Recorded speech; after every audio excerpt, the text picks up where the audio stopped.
বাঙালি খানায় সবাইকে স্বাগত জানাই। আপনারা তো অনেকভাবে আলু পোস্ত বানিয়ে খেয়েছেন, একবার আমার মতন করে সহজ পদ্ধতিতে আপনিও শিখে নিতে পারবেন ছোট ছোট টিপস সহ।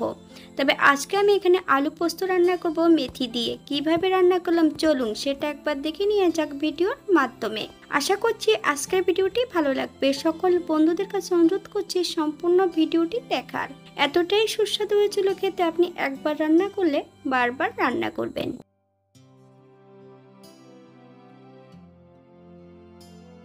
এখানে আমি আগের থেকে বেশ কিছুটা আলু কেটে ধুয়ে পরিষ্কার করে রেখেছি। তবে আলু কাটার সঙ্গে সঙ্গে কিন্তু জলের মধ্যে দিয়ে দিতে হবে, নইলে কিন্তু আলুগুলো লালচে ভাব হতে পারে।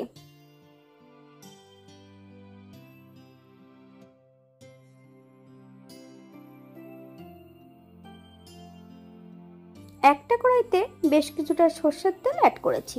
তেল গরম হওয়া পর্যন্ত অপেক্ষা করতে হবে। ফোড়নে রেখেছি মেথি। ফোড়ন থেকে সুগন্ধ বেরোলে হাফ চামচ কালো জিরে অ্যাড করব। ফোড়নটা হওয়ার জন্য 30 সেকেন্ড সময় দিতে হবে।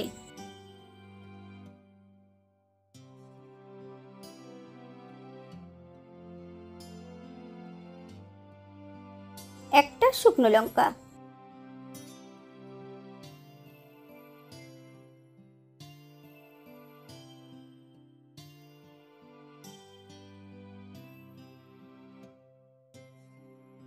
সম্পূর্ণ কেটে রাখা আলুগুলো অ্যাড করব।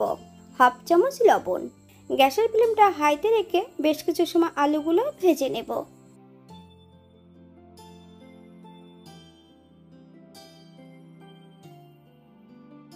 বাঙালি রান্না ঘরোয়া উপকরণ দিয়ে। আপনাদের যদি রান্নাগুলো পছন্দ হয় তাহলে চ্যানেলটি সাবস্ক্রাইব করে দিয়ে পাশে থাকবেন।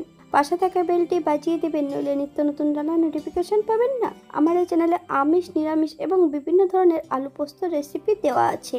আপনাদের যদি পছন্দ হয় তাহলে চ্যানেলটি ঘুরে একবার দেখে নেবেন।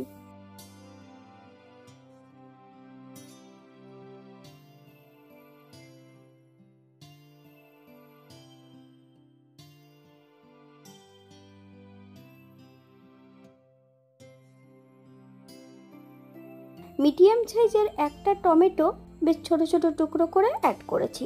আপনারা যদি পছন্দ করেন তাহলে পরিমাণে বাড়িয়ে দিতে পারেন। হাফ চামচ হলুদ গুঁড়ো,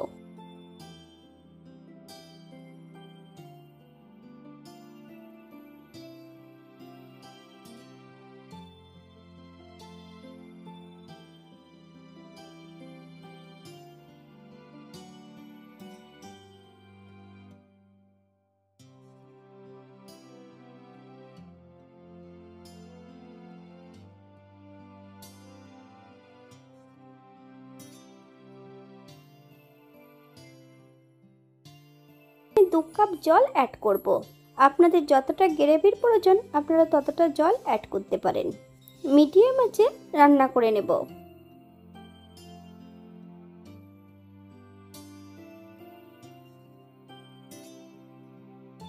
চারটে কাঁচা লঙ্কা আর 3 চামচ পোস্ত বেশ মিহি করে বেটে নিতে হবে। আপনারা আলুর পরিমাণটা বুঝে পোস্তটা অ্যাড করবেন।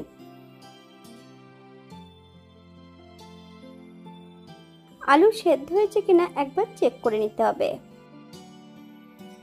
সম্পূর্ণ পোস্ত বাটাটা অ্যাড করব।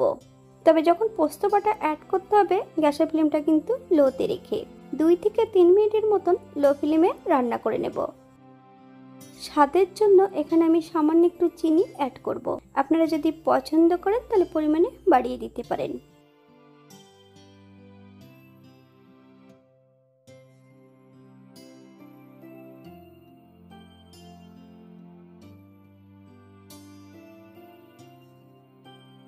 বেশ কিছুটা কাঁচা লঙ্কা ফালি দিয়ে অ্যাড করেছি। বেশ কিছুটা কাঁচা সর্ষের তেল অ্যাড করব। আপনারা যদি পছন্দ করেন তাহলে পরিমাণে বাড়িয়ে দিতে পারেন।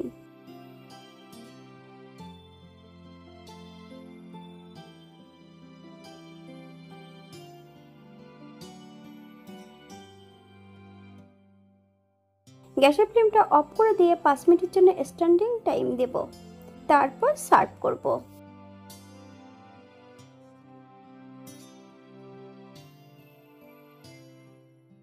এটা দেখতে যেমন ভারী সুন্দর হয়েছিল, এটা গরম ভাতে খেতে কিন্তু অসম্ভব ভালো হয়েছিল।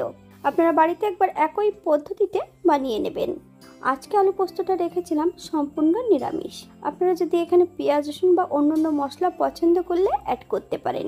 আমি যে এখানে উপকরণগুলো অ্যাড করেছি আপনারা এর থেকে কম বেশি করে নিতে পারেন।